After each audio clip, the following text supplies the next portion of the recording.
Hello and welcome everyone to this week's The Garden Hour with MU Extension. As always, we're very happy to have you with us every week.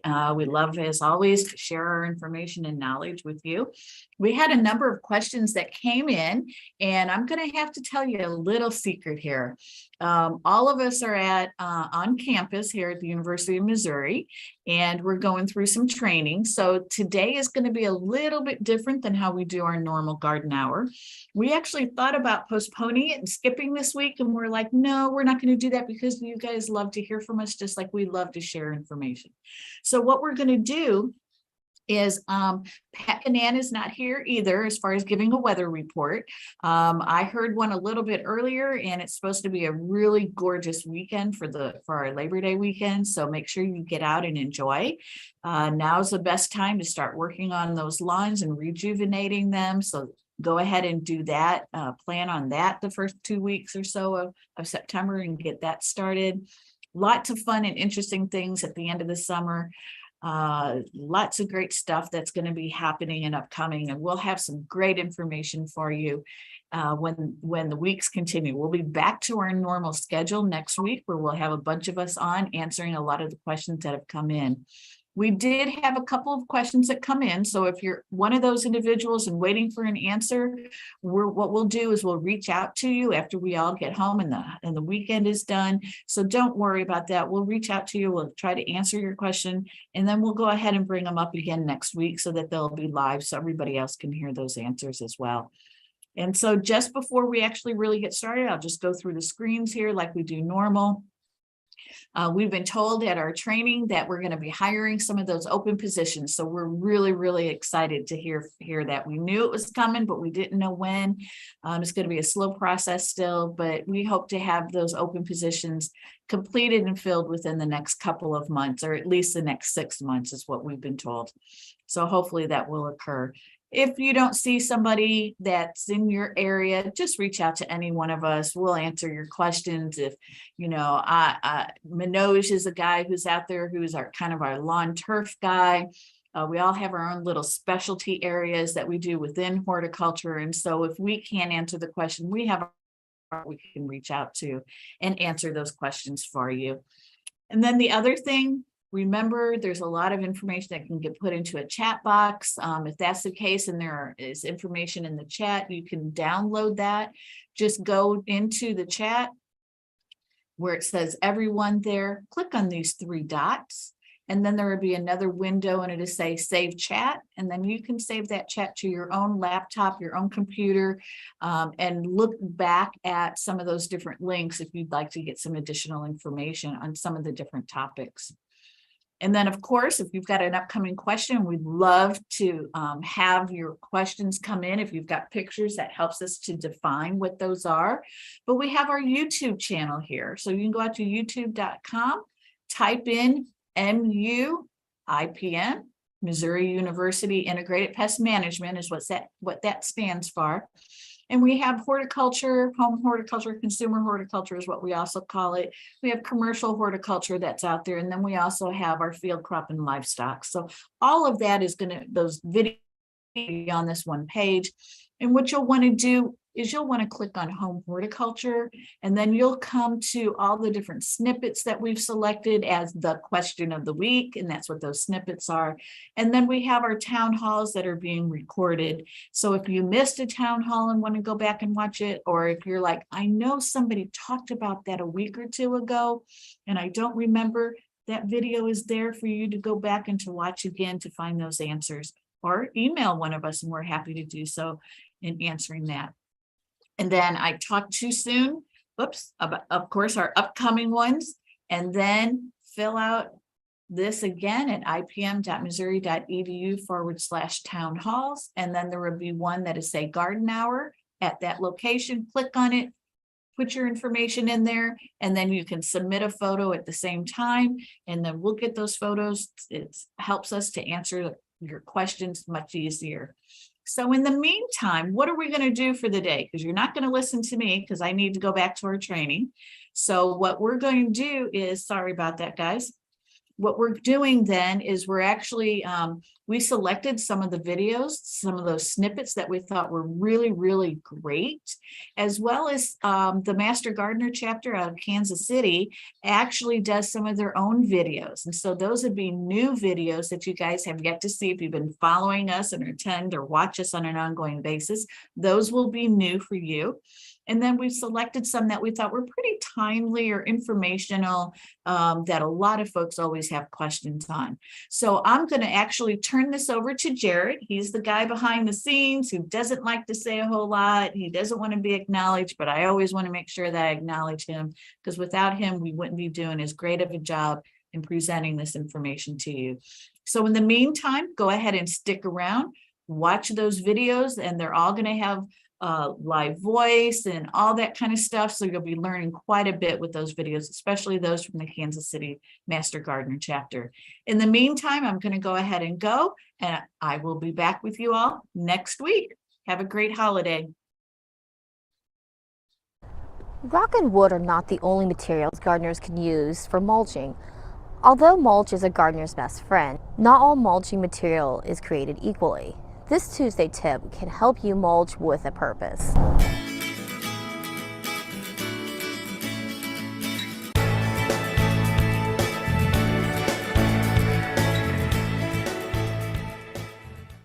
Hi, I'm Amanda with the University of Missouri Extension Master Gardeners. Mulch can improve our garden soil, moderate the soil temperatures, conserve water, control weeds, and give our garden that finished look. We're going to start by looking at the general list of different types of mulch, either organic or inorganic. Just because a material is mulch doesn't mean that it looks good, is easily available, and is the right choice. Check the MU Extension publication G6960 for an excellent chart on characteristics of each kind of mulch. Organic mulch breaks down and can help improve the soil. Organics can either be fast or slow decomposers. Coarse mulches are big enough and stay fluffy. In the guide sheet, they will list as good or excellent under a resistant to compact column. Fast organics break down in one season or less and are best around our vegetable gardens, annual flowers, and new trees. Some of these are compost, corn stalks, hay, lawn clippings, leaves, peat moss, rice hulls, straw, and waste paper. Peat moss is on our list, but we no longer recommend using peat moss as a mulch, as producing peat has a huge detrimental impact on our environment. Slow organics take 2 to 3 seasons to break down. Use slow around the permanent plants like landscaping, trees, and paths. Slow organics are shredded, chunk, or chipped bark, cocoa shells, corn cobs, cotton seed hulls, pecan hulls, pine needles, coarse sawdust, fine sawdust, shredded bark, and wood shavings or fibers. Inorganic mulch never decomposes and offers no benefits. These types of materials are best used around walkways, for paths, or maybe rock gardens. When thinking about mulching an area, another thought is to think about ground cover instead of actual mulch. Although not considered to be mulch, they offer the same benefits as organic mulch and may actually work better on steep banks. I highly recommend printing the publication G6960. The link to the guide sheet is in the Show More section below. It will really help you choose the mulch that works for your application by charting these considerations: resistant to compaction, attractiveness, resistance to blowing, availability, source of weed and disease, and fire hazard. Mulch is not a fertilizer. For new beds, do a soil test and spread fertilizer if suggested before laying new mulch. Soil microbes consume nitrogen as organic mulch breaks down, and you might see a nitrogen deficiency in plants with yellowing leaves. Fertilizing with nitrogen-based fertilizers can help replace this deficiency. No matter your application, mulch protects in the winter against heaving soil from freezing and thawing. It helps drying soil, keeps your soil cooler in the summer heat, keeps your plants clean from mud splash, and all around looks good against your leaves and blooms. Bulbs benefit from 2 to 3 inches of lightweight mulch from either the fast or slow organics. You can keep them mulch year-round. Keep evergreens mulched with 2 to 3 inches of coarse spread as broad or broader than the plant. Refresh in the early winter, and you can choose from either fast or slow organics. For fruit, again, use a coarse organic mulch for best results. Think donut when you spread, and do not let the mulch touch the bark of the trees or away from the base of the berry plants. Mulch every March and April to control weeds. Generally, all fruits can be mulched year-round. Let's talk perennials. During the summer, 2 to 3 inches of organic material will be great. In winter, add another layer of mulch to protect them from harsh temps and drying out. Gradually remove mulch as temperatures begin to rise. Mulch roses much like perennials. In the summer, 2 inches of fairly coarse mulch will help increase the vigor and appearance. Add another layer in the winter to about 8 inches in mid-November. Then remove when overnight temperatures get above 28 degrees. New or tender trees and shrubs, or those shallow-rooted, benefit the most by mulching. Coarse organic mulch is best for trees and shrubs. Besides protecting from drought and soil temps, mulching around trees makes mowing easier and protects trunks from mower damage. Like all plants, don't spread the mulch too close to the tree trunks or base of the shrubs. For vegetables and annual flowers, conserving moisture is your primary reason for mulching. Use 2 to 4 inches of fast organic mulch material and turn under at the end of the season. Watch out for sour mulch. It can be dangerous, even kill your plants. Good mulch should smell fresh. Sour mulch smells like ammonia, sulfur, or vinegar sour. The compounds in sour mulch form when organic material is piled too high. Its center cannot get oxygen, so it decomposes improperly. If you notice stinky mulch, spread it out thinly and aerate for 24 hours to 3 days. Do not apply plants until the smell dissipates. Hope you find this Tuesday tip helps you choose the mulch that works for your bed. Check the MU Extension guide sheet in the Show More section below. If you liked our video, be sure to give us a thumbs up and subscribe to our channel so you don't miss out on our next video. We will see you in the garden.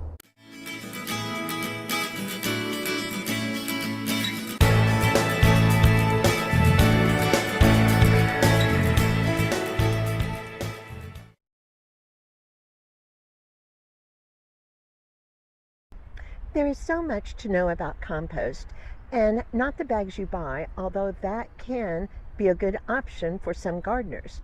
This Tuesday tip will introduce you to the compost you make, from garden scrap to black gold.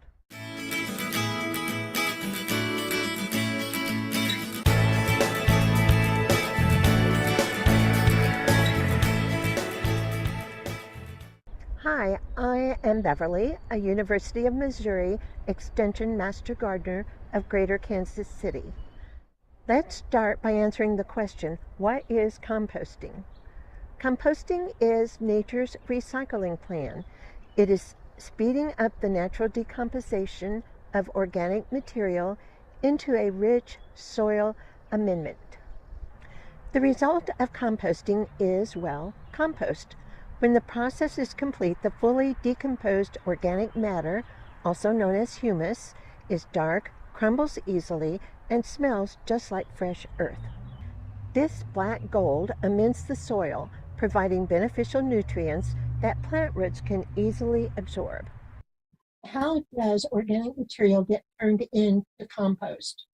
There are 4 components that make it happen: organic material, moisture, oxygen, and bacteria. We'll talk first about the organic material. You will see the importance of the other components in a few minutes. Organic material is a mixture of green and brown, or nitrogen and carbon. Food waste is not garbage. It is green organic material. From your kitchen, save your fruit and vegetable peelings, scraps, discards, eggshells, and coffee grounds. Sort out your leftovers. You will not want to save meat, fat, bones, grease, or dairy because while these decompose, they are slow and can attract unwanted visitors. Along with your kitchen trimmings, you can add untreated grass clippings, garden trimmings, leaves, flowers, hair, and some farm animal manure, but not your pet waste. So, what is brown? This organic material provides the carbon and is, well, brownish. It is a kind of dead organic material that used to be green. Here are a few examples of brown: dried leaves, straw, wood shavings, paper, nutshells, dryer lint, old cotton, or wool fabrics. You will be adding a 1-to-1 ratio of green organic material to brown organic material. Now, let's look at the different ways you can build or buy a compost bin. If you are looking to buy a small batch composter, there are tumblers available in several shapes and sizes. They work quicker, are relatively easy to turn, and don't require much room. If you have the room, you may want to build a heap or a structured pile. A heap is just that: mound of your organic materials without any sides to contain the material. And of course, without sides, it will spread out. Structured bins will contain your compost and can be made from wire, concrete blocks, wood timbers, pallets, or any combination of materials. There aren't many rules. You will want 3 sides with easy access to turn your compost.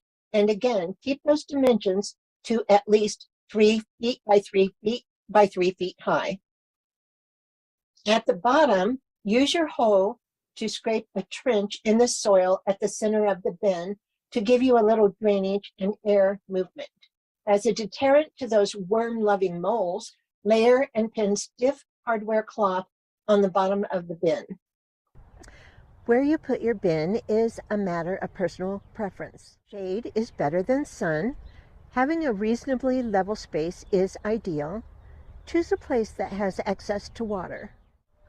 Once decisions are made and construction is done, let's get composting. Regardless of how you choose to compost, this is where our second component, moisture, comes into play. Add a 6 to 8 inch layer of brown organic material. Tap it down firmly, but not compacted, and water lightly. Next, a 4 to 6 inch layer of green organic material. Again, tap down and water. If you are only using fresh farm manure, the layer should be just 1 to 2 inches. And if your layer is only grass clippings, keep your layer to just 2 inches. Your third layer is a 1 inch layer of soil or even sod. Now, fork, turn, or tumble your layers and start again. Keep building your compost until you run out of material. Turning incorporates air or oxygen, the third component of the composting process. You have supplied the organic materials, the moisture, and the oxygen. Now, the bacteria in the materials begin the real work, turning your layers into compost. Now we wait for 2 weeks. You want to allow the center of the pile to start the decomposition process or to heat up. How do you know it's working well? Take its temperature. It will reach 140 to 150 degrees. In a structured bin or heap, the pile will start to settle, losing height. Your compost will not have too much moisture. You should not be able to squeeze water out of the material. There should not be any stinky smell. If your compost is working well, turn it every 2 weeks.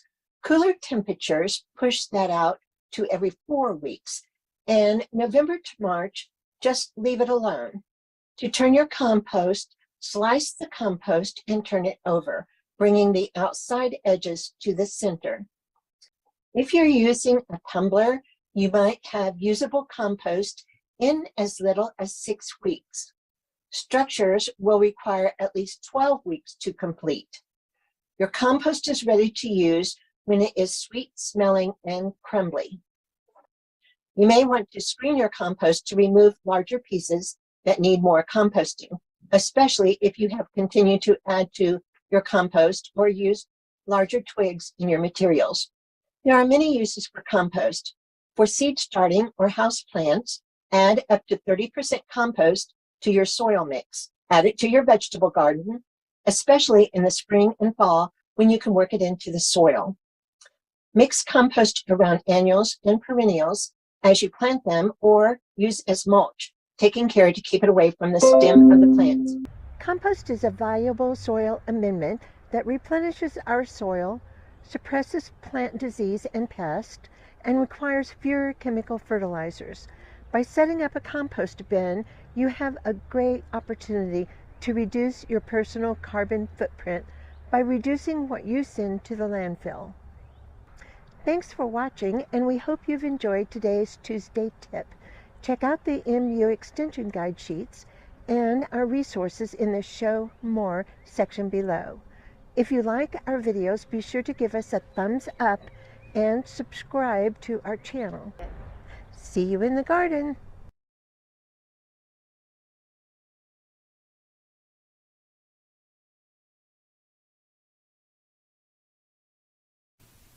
Volunteers from Master Gardeners of Greater Kansas City provide free, research-based answers to your yard, garden, and plant questions. Voicemail is active 24 hours for your convenience, or you can email your questions to the hotline. Normally, you will receive a response within 2 business days. So for any of your garden questions, call the hotline at 816-833-TREE. That's 816-833-8733. Or send your email to mggkc.hotline@gmail.com. More complete information can be found on our website at mggkc.org. And don't worry, all of this information is in the Show More section below.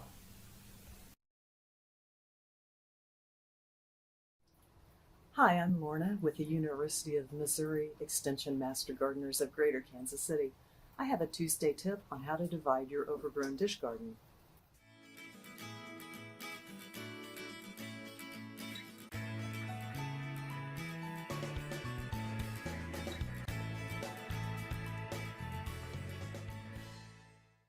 It's February now. I bought this dish garden last spring, so it's been in this pot almost a year. It fit nicely, I'm sure, when it was first planted. The plants were about 3 to 4 inches tall.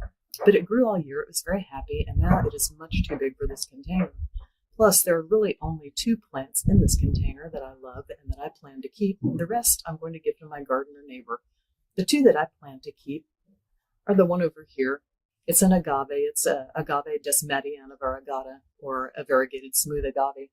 When it's fully grown, it's going to be around 26 inches wide and 22 inches tall. So it definitely needs its own pot. It can't stay in here. The other plant that I like is on this other side. You'll see it when I take them out. It's a Tradescantia spathacea tricolor, and it likewise will get about 15 inches tall when it is fully grown and will be very bushy and full, and it needs its own pot. So I'm going to take these plants out of this pot. I've already got their new homes prepared for them, and I'm going to separate them out and refit them nicely. I have, of course, my potted plant. I have already selected 2 new pots for the 2 that I plan to keep. This pot is for the spathacea. It will give it plenty of room to grow on for quite a while. The second pot is for the agave. Agave have shallow, sort of spreading roots that don't go very deep. So I've selected this wider, shorter container for it. It should let it grow for quite a while. So how do you select pots? Normally, when transplanting, you increase your pot size around 2 inches in width. In our container garden, that becomes difficult to judge. I selected my new container size based on the depth of the container garden and the actual size of my agave and Tradescantia. I needed enough width to support the transplanted plants. I also have my soil. I've got 2 types of soil because the agave wants a more sharply draining soil that will not hold water. It's a succulent. So I've got soil for it in this box, and I've got some different soil for the Tradescantia in here. I've also got a couple of tools to help divide the plants. And down here where you can't see it, I've got a bucket of water. as I take these plants out of the container they're in, I'll be setting them down in the bucket of water so that their roots will not dry out during this process. So first we're going to take these overgrown plants out of this pot. The way I usually like to do it is just to turn them over, give it a little shake. I watered them a couple of days ago as well so that they'll come out fairly easily and aren't all dried out in here. So what I'm going to do is just try as gently as I can to separate this agave and take the roots of these plants away from one another. This cactus came off pretty easily right off the bat, even though it wasn't the one I was really trying to get off first. I'm going to put him down in this water. Yep, now the Tradescantia wanted to come away next. So here it is. Another plant that's in here with it, though, has come up with it. So I'm going to take it off. I'll put it down in the bucket of water. And here is another one of the plants that was in there with this Tradescantia. I'll take it off and I'll put it down as well out of the way. So this leaves me with my Tradescantia that I want to keep. It looks a little rough right now. It's got some dried out, sort of dead places in the middle where it wasn't getting sufficient light. After it's sat in its new home for a while, I will go in and clean it up and give it probably some fertilizer after a while and make it beautiful. But for now, we just want it to have a nice new pot with plenty of room. So I'm just going to take my soil that I've gotten moistened up for already and start filling it in around the edges.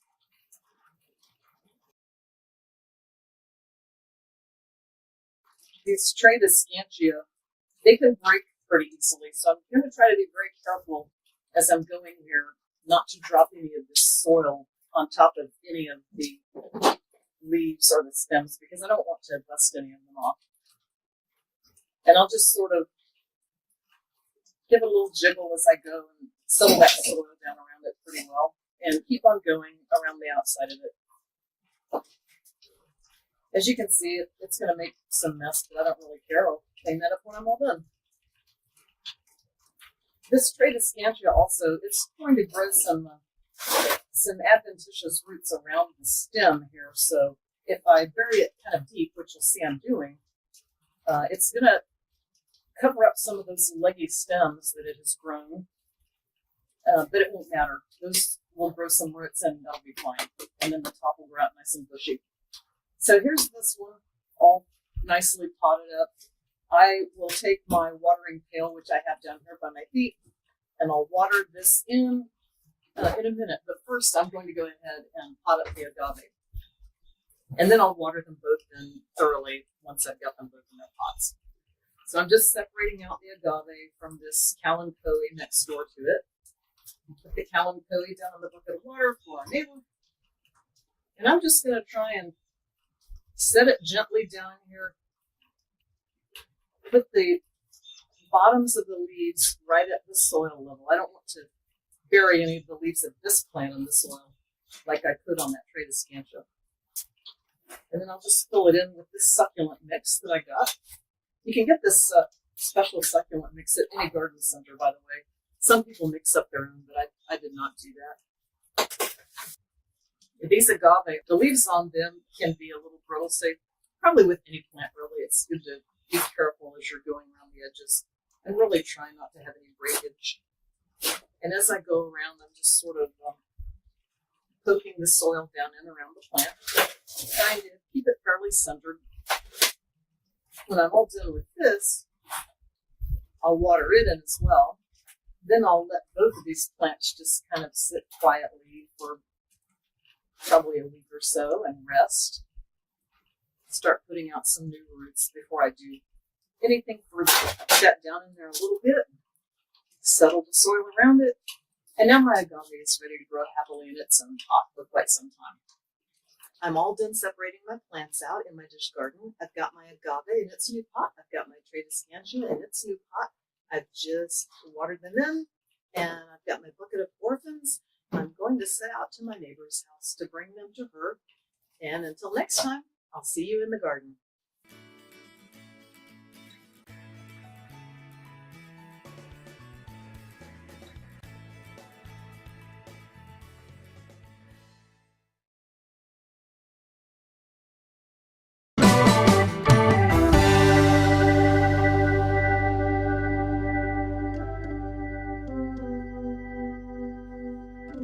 Wildlife can certainly be an interest to many people. A lot of folks enjoy having wildlife on their property and managing for wildlife around their home or on their farm.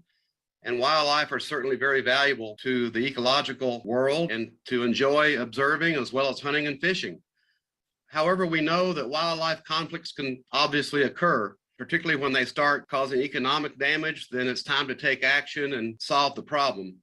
And so today I want to just go over some basic concepts with you. I won't have time to go into a lot of detail on controlling specific species, but certainly want to give you all the resources that we have here with MU Extension and also through the Missouri Department of Conservation to help you be successful.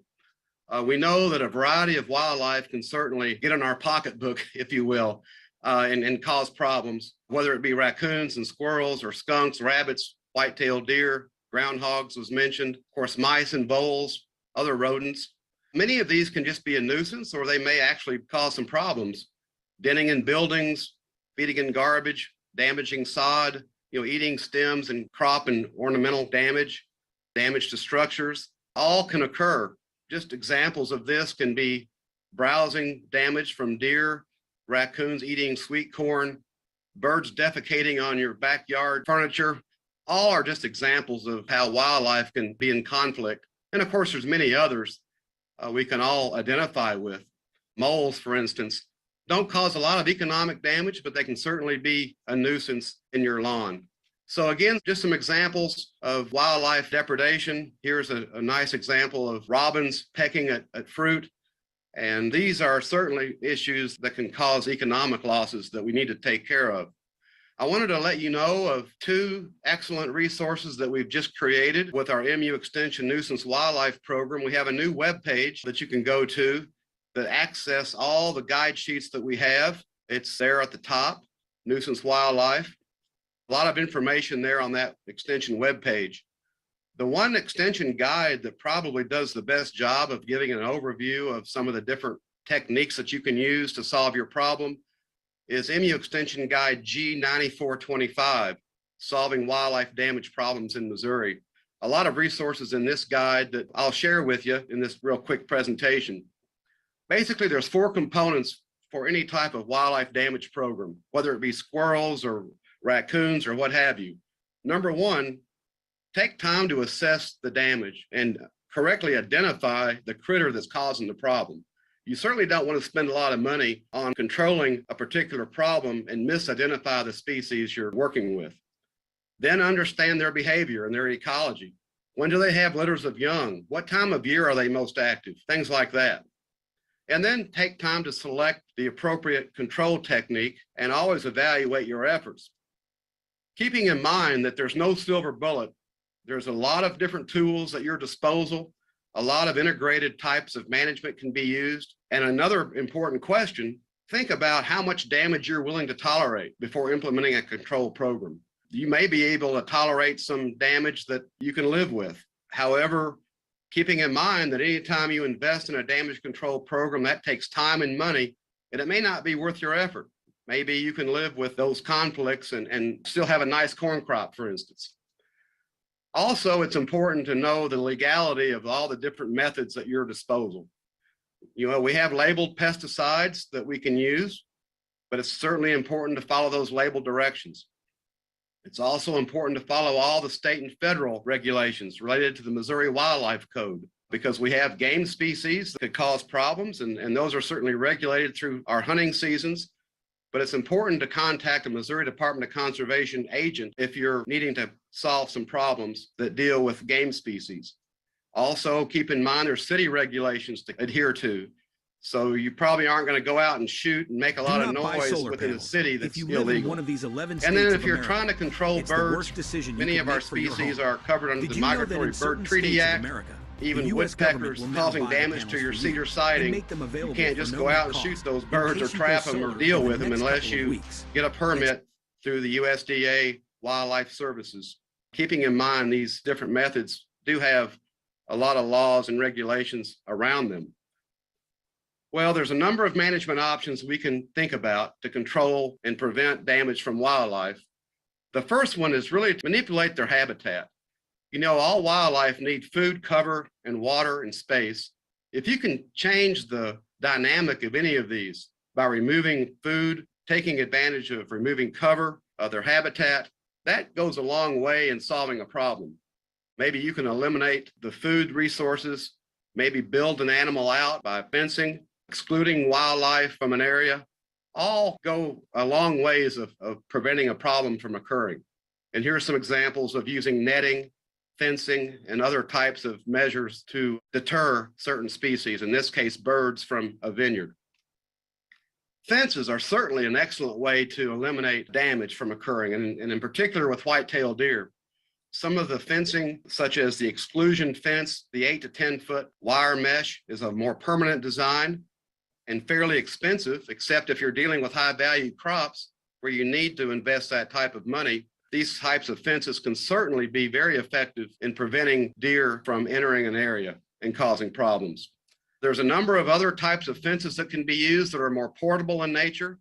Electric fences, such as the 1 or 2 strand mylar or tape fence, or also the 17 gauge electric fence that you see around many of our livestock operations, are very effective for wildlife. More often, these are psychological barriers where deer might go up to the fence, particularly if it's baited with peanut butter or scented, and learn to avoid the area by getting a shock. They don't necessarily keep the deer out totally, but they learn to avoid the area by virtue of the shock they receive. There's a number of different designs that can be used. We have a deer damage guide that you can find in the webpage I shared with you that goes into much more detail on different fencing designs that can be used. And here's a couple examples of using some of the different 2 or 3 strand fence designs. In this case, baited with peanut butter on aluminum foil tags. And again, having the deer touch that with their nose and getting a shock and learning to avoid the area. Again, some different examples of how electric fences can be used around gardens to protect from deer. And here's a couple examples as well. Again, I mentioned the peanut butter fence, very effective. It's usually a single strand, 17 gauge wire, about 30 inches in height. And it can be temporary, it can be portable, you can move it, and the deer learn to alter their behavior psychologically. Very effective. Trapping, probably one of our best tools for a number of species. Here you see a few examples of some of the mole traps. Trapping is very effective for beaver. Also, we have a number of traps that are live traps that can be used as well for raccoons or woodchucks, skunks, what have you. And of course, traps are very effective for house mice, as we all know. Repellents, a lot of interest in using repellents, keeping in mind that they do not eliminate the damage. They may reduce it some. They must be reapplied regularly, whether you're using an odor-based repellent or a taste-based repellent. And really, they've shown a lot of mixed results, and they're fairly expensive to purchase. And again, they're out there, they're labeled for use. You can go to most of your home garden stores and find these products. Both the taste and area repellents or odor repellents can work. Here are some examples that you commonly see. Different products, again, out there. Also, there's non-commercial types that have been tried and used for various situations, including human hair, soap bars, even using rotten eggs combined with water, using a sprayer. All have been tried and used. And you know, if it works, that's great. Keep using it. But again, one of those tools that we have, probably shouldn't rely on repellents to a great extent. They're expensive. They have to be reapplied after a rainfall, for instance. And so just use those as you need. Of course, there's a number of labeled toxicants that are out there for different species. Some of these are restricted use pesticides, so keep that in mind. And others are non-restricted use. Most of us have used toxicants for maybe controlling house mice around our home, pretty commonly used. But toxicants can also be used for voles and other animals where they're labeled. And be sure to follow that label very carefully because they're very specific in their use. Also, we have all kinds of tools that can be used to harass an animal, whether it be windmills or scary balloons or mylar tape, aluminum tape foil, flags blowing in the air. Sound tactics can be used. A lot of visual controls, such as these effigies of an owl, balloons, reflective tape, all are in our toolbox. And mostly These are used for birds in many cases, but can also be used for other species as well. Again, here are some positives and negatives about using visual controls. But again, a tool that's at our disposal in our wildlife damage toolbox. Of course, don't forget about hunting. Very effective, particularly for white-tailed deer.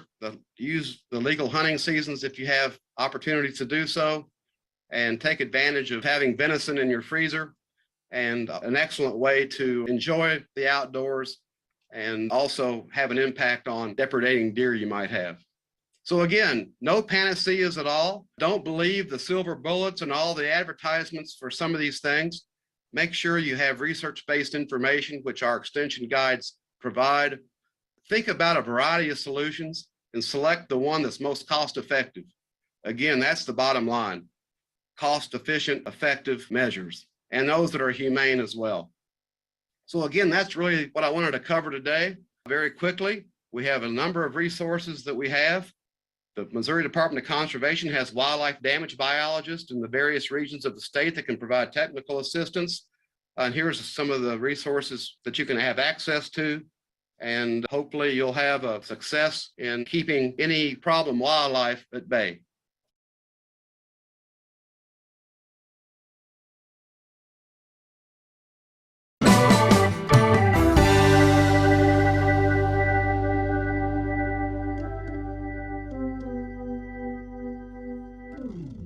This is really a crucial subject, particularly when you're trying to do your lawns yourself. You really need to be cognizant of what's happening and how you might be unwittingly polluting the environment with some of the things that you put out. And spreading products on your lawn is the major way that we see these bases of pollution. And we just finished our Healthy Yards Clear Streams and had a number of questions where this is concerned. So this is a really timely topic. And when we think about our waterways, and particularly for us, it would be our streams and other Missouri groundwater sources, we need to be cognizant that when we put fertilizer out in particular, that we can really alter the microflora and particularly promote algal blooms through phosphorus and nitrogen runoff. So this is just an article that was in the National Geographic in April 2013, just showing how predominant, these are obviously larger bodies of water, but we also can really alter and again pollute our streams and waterways by misapplication of fertilizers and also pesticides. So it's important to realize that when fertilization, and this is where most of this will occur, we want to fertilize the plant when it's actively growing. So most of our lawns in Missouri are going to be cool season. They're going to be either tall fescue or tall fescue mixed with Kentucky bluegrass. We're going to get most of our growth in the spring and the fall, and normally in the fall is the best time to put the fertilizer out. With zoysia grass, which is about 10 to 15% of our home lawns, that really is going to be exactly the opposite, and most of our fertilizer is going to be going out in the summer during the heat of summer. This is an approximate nitrogen application scheduling, and you'll notice that I focus most of our fertilizer recommendations on nitrogen because nitrogen is mobile in the plant. It moves to the growing leaf tip. And when we mow it off, we actually harvest off that nitrogen. So most of the needs that we have for our lawns are going to be from nitrogen. Now, that's not to say that we don't have other needs, particularly phosphorus and potassium, but we're really going to garner those needs from our soil tests. This is going to be an annual nitrogen scheduling that you're going to need. So for cool season lawns, you can see there in April, we're going to need about a half a pound, preferably in a slow release. May, June, and July, particularly in a year like this year, which we've been very cool and had a lot of rain, we're going to want to probably supplement a little bit. And you can see there, and it's just a little bit, a quarter pound to a half a pound, and maybe pick 2 out of the 3 of those months, or maybe just 1 if you're going to use a half a pound, just to supplement through, because we've had a lot of growth this spring. And then September and October is when you're going to load most of that down. If you look into the warm season lawns, so zoysia grass and way down south, Bermuda grass in southern Missouri, you're going to see it's exactly the opposite. You're going to put most of your fertilizer out in May, June, July, and August, and most of your nitrogen out. So the first step is knowing how to calculate your fertilizer amounts. And I realize that there are a number of easier systems out there where you're just going to plug something in and you're just going to feel like you can just go. Well, that's really not the way to do things, and particularly here where we have such varying environments in our transition zone. Because like I said, this year is a year where we probably need some supplemental nitrogen, and we don't want to go out with a full pound. So On the top there, it says if you want to take a half a pound, which you might do now, and notice the fertilizer ratio is there. So 24% nitrogen, 0% phosphorus, which is normal. Most of the time in established lawn, you're not going to want to put phosphorus down unless the soil test indicates it, and probably a little bit of potassium. If we want a half a pound of nitrogen, we're going to divide that by 0.24. And what that's going to give us is the amount of fertilizer we're actually going to put out per 1,000 square feet. So with that 2.08 pounds of fertilizer, you're also going to get about a quarter of a pound of potassium along with it. Now, everything you see here is expressed in terms of 1,000 square feet. So therefore, it's critical that you know the size of your lawn. So there are a number of ways to do this. You can go out with a tape measure, kind of the old-fashioned ways, and put all of the rectangles together to figure out the size of your lawn. So in the back there, you'd have about 2,630 square feet. Add all of those components together to know how much lawn that you're fertilizing. When you get that and you know that you need a half a pound, in this particular case, the lawn is 5,374 square feet. So 2.08 pounds of fertilizer times 5.374 is going to yield 11.2 pounds of fertilizer total.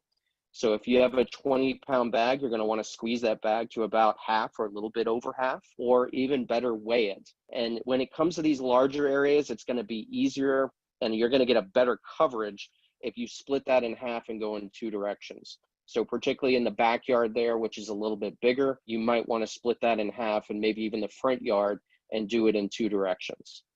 Now, there is an easier way. Brad Friesenberg, my predecessor, who is now retired, developed this lawn fertilizer calculator app. And this is off the website that you see listed here, this Agave website. And you can see there at the very top, the first thing it asks you is how many square feet are you applying to? And again, this just illustrates how critical it is to know this. So you'll go, and if you don't know, you can click where it says click here, and then you can actually enter it there by measuring it, and it'll kind of give you some idea of how to do that. The best way is probably option 1, which will take you to a Google map, and you can type in your address and actually zoom in to a satellite image. So it'll default to map. So click on to satellite, which you see there, and you can actually trace out the areas in your front, side, and backyard and add all those together. And that is the easiest way, and it is really close. We actually use this for our research plots as well. So in this case, this lawn would be 5,847 square feet if you add the front, back, and side, as I've done here. Another way to do this is that acme.com, that planometer is another way to do this with satellite imagery. Now, when it comes to granular pesticide products, you need to make sure that you read, understand, and abide by that label. Most of those rates are going to be in the pounds of the product per 1,000 square feet. So you're not going to have to use any kind of ratio to determine how much product to put out. Make sure that you are thinking about pollinator species. The first easiest way is don't use pesticides unless they're absolutely necessary. I would say that does not just apply to insecticides, but also fungicides and herbicides as well. They all can impact pollinators. Make sure that you're mowing lawns before application. That'll cut off the flowers, but also chase off some of the pollinators. Don't treat your weedier flowering areas, particularly clover. Try to use buffer strips around flowering landscapes. So if you have a little rose garden, maybe use a 3 to 5 foot buffer around that so that you're not applying anything close to it. Try to apply early in the morning or at dusk when bees are less likely to be foraging. Bees do forage when it's about 50 to 55 degrees or higher, but for the most part, if you do it early in the morning or at dusk, you'll have less bee traffic and less pollinator traffic. And then last but not least, water the product in immediately. In particular, most of these granulars need to be watered anyway. And if you water them in immediately, you will greatly lessen the chance that you're going to impact any of the pollinators. Last but not least, number 4 there, protect yourself. Always use gloves. I don't care what that label says or doesn't say. And we also advocate shoes, long pants, and sleeves whenever you're putting any of these granular pesticides on. When you're loading any of the products, fertilizer or pesticides, try to do so on impervious surfaces. Try to do so on the lawn, on a level spot of your lawn. If you have a spill there, the worst that happens is that you might have a little bit of burn in your lawn. That's much better than having a spill and having it get into a gutter, which would lead directly into our streams and waterways. Make sure that you're cleaning up all your spills. This is obviously an egregious case. All of that fertilizer that's busted there is going to go directly into the gutter. And then make sure that you're thinking about the environmental responsibility. The case there on the left, that's one of my neighbors. And basically those grass clippings, you would think, oh, the homeowners might just think it's messy. But remember what I said about nitrogen, that it moves to the growing leaf tip. So when those clippings go down and they go down into the stormwater system, they're carrying the nitrogen along with them. It's not a lot, but if you think about all the lawns and how we're connected to our streams and waterways by our concrete highways, they can amount to quite a bit. So I will say that the most environmentally responsible item that you have and piece of equipment is your blower. So whenever you mow, go ahead and blow all those clippings back onto your lawn. They are free nitrogen, so we also like mulching decks, but blow them back on. And then also, anytime you use a spreader and you spread anything that is a solid, blow all of that material back onto your lawn where it can be used and captured. I don't care how good you think you are and you don't think any of those fertilizer or pesticide prills got onto the sidewalks and driveways and roads. I guarantee you they did. So make sure that you're blowing all that back on so that you help protect our streams and waterways, and quite frankly, so you get all the product that you paid for.